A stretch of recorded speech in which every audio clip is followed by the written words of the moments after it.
May isa pang yung kwento ni Yuri actually. Kasi magandang example yon for me lalo na nung tinanong ko siya na one of the reasons bakit na in-accept niya yun. Kasi parang tapang mo parang 'di ba? Parang high profile job yun 'di ba? Kung matalo ka, Saka yari ka sa sisi, 'di ba? Oo. Kasi di ba, proud tradition din ng San Beda. Hindi basta-basta yung na winning school din yun with winning coaches, di ba? So San Beda is a great tradition, winning tradition, proud tradition, di ba? So parang hindi ka ba na-pressure noon or nakakatakot? Kinente niya yung experience niya na totoong nakakatakot na nangyari sa kanya na may medical scare siya. So, malaking bagay yon. So, parang, syempre, ikaw na magkukwento ng detalye nun. Okay, so yan. Tuloy mo, kwento mo. Kasi maganda yun Assist na yun Assist. Hindi, nung pandemic, kasi after nga nung nag-pandemic, na-diagnose ako, nagkaroon ako ng papillary, so, sa thyroid. Before pandemic? Before pandemic. So, kailangan na ako i-thyroidectomy para matanggal yung bukol sa thyroid.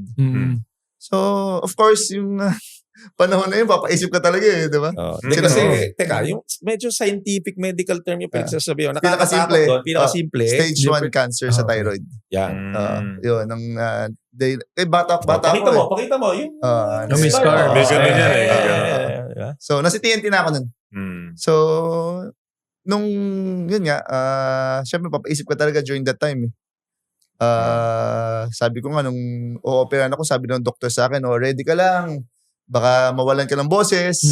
Sabi ko, Dok, paano ako trabaho ko kasi coaching magkaseta syempre sinasabi lang ng doctor yung worst case scenario. Yes. Pwede buksan yung chest mo kung may makita doon ng ibang doktor. So syempre dasal ka, diba? Tapos hugot ka ng lakas, and tinuloy. Salamat sa Diyos na successful everything, injury. Salamat ako sa MVP group kasi tinulungan nila ako sa Makati Med. Yung doctor ko, daming tumulong sa Dr. Lopa. Tumulong yung family friend namin na makuha ko si Dr. Lopa. Siya yung one of the best ENTs sa Philippines actually. Si Doc Navarro. Si Doc Navarro. So, yun. Successful yung operation, 8 hours. So, yung realization lang na na yung what could have happened if of course, may pamilya ako, kung nawala ka. So, yung nabigyan ako ng opportunity ulit ng ganun, na yun nga, dumating, after pandemic, dumating yung offer ng San Beda. Sabi ko, mabipressure pa ba ako?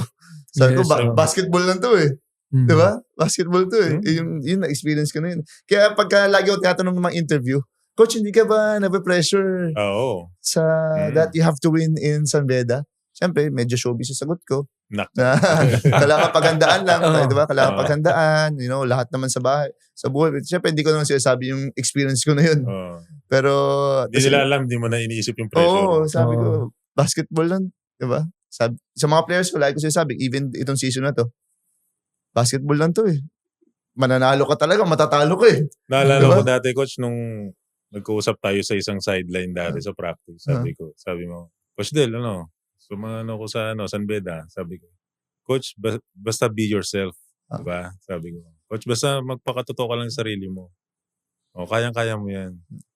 Dati hindi gumana kasi champion. Pag sinabihan ka ni RDO ng ganun, ewan ko lang, hindi ka ma-inspire. Diba? Kaya swerte talaga ako na around ako ng mga legends na players. Yung mga coaches ko yung very knowledgeable coaches, Coach Chot, Coach Tab, Coach Sandy, yun yung syempre. So, swerte ako. Na-absorb mo lahat ng mga learnings. Very lucky. How do you prepare for a team like Letran? Yung as a coach ka nung San Beda, syempre may pressure na din. Pressure will be there. Pero sa pinagdaanan mo, kayang-kaya mo. Pero paano yung day in the life of Coach Yuri sa finals ng... Well, lahat naman to. Kahit naman kami sa Ateneo before, sa TNT ngayon, kailangan maganda ka. Diba? Pinaghahandaan yan at pinag-iisipan. At hindi lang ako nag-iisip dyan. Marami yung coaching staff ko. Pinag-iisipan namin, of course, yung game plan, schemes, offense, defense. So, pinag-iisipan niya, pinaghahandaan. At syempre, kung paano mo i-communicate sa players mo. Yun yung very important. So, wala naman secret sa sa preparation. Kahit sino kalaban mo, letran man yan, or kung sino man yan. Ano mas Kailangan paghandaan pinaghandaan mo, Coach? Yung elimination ba? Yung Final Four o yung finals? Yung mas nag-ano ka? Syempre, lahat naman. Di ba? But syempre, may certain focus ka na pag certain focus and adjustments. Kasi nakalaban mo na sila ng once or twice during the eliminations. Nakita mo na kung anong ginagawa nila. Nakita nila kung anong ginagawa mo. So, of course, pagka finals, may mga adjustment na yan. Tsaka semis, kung sino man makalaban, may adjustments na yan. Same sa PBA sa atin. And sa TNT ko lang din natutunan yung mga ganyan. Laking bagay kasi, di ba, pag series, yung adjustment mo, iisipin mo, hindi lang, ano ba yung ginawa nila, may counter. Kaisipin mo yung next. Ano ba yung gagawin nila pang counter sa ginawa mo, di ba? So malaking bagay din yung ganun eh. Tama nga series sa PBA lang na 7-game series, kahit best of 5, di ba? Sa NC, best of 3. Best of 3. So mas maikli pa. So yung ability mo to adapt, malaking bagay. And I think yun yung isa sa mga strengths ni Yuri. And also, syempre, alam naman natin yung talagang panunood ng tape nung yung game, ano yung ginagawa ng kalaban. I think very good si Yuri doon. Mahilig ako manood ng games eh. Okay. Kahit hindi siya NCAA, kahit UAP games, napanood ko. Kahit yung series ng kabila, ngayon, yung Hinebra tsaka San Miguel. And nag-i-enjoy lang talaga ako. Nag-i-enjoy ako manood ng basketball. So, pag nanood ka ng UAP, kaninong coaching style yung medyo humahanga ka? Na parang galing nito, naisip nyo to. And of course, may bias ako sa Ateneo. May bias sa Ateneo. Pero, Coach Nash sa Adamson, may bias ka din doon. May bias din ako doon. May bias din ako doon. What about his coaching style? Or yung ano? Ano siya mas disiplinado yung mga players niya. Yung stick siya sa sistema niya. And of course, yung bibigyan niya ng confidence yung mga players niya tulad nila Jerome, makita mo, sino ba itong player na to? Hindi naman siya kilala. Tapos biglang makikita mo, gagawa si Ray Allen Torres for the win. Biglang gagawa sino yung point guard na isa? Shooter. Kumbaga gumagaling na sila. So may mga bigla siyang mga player na gano'n. Dahil nga, natuto yung mga players through playing within the system. At the same time, nakikita yung talent nila.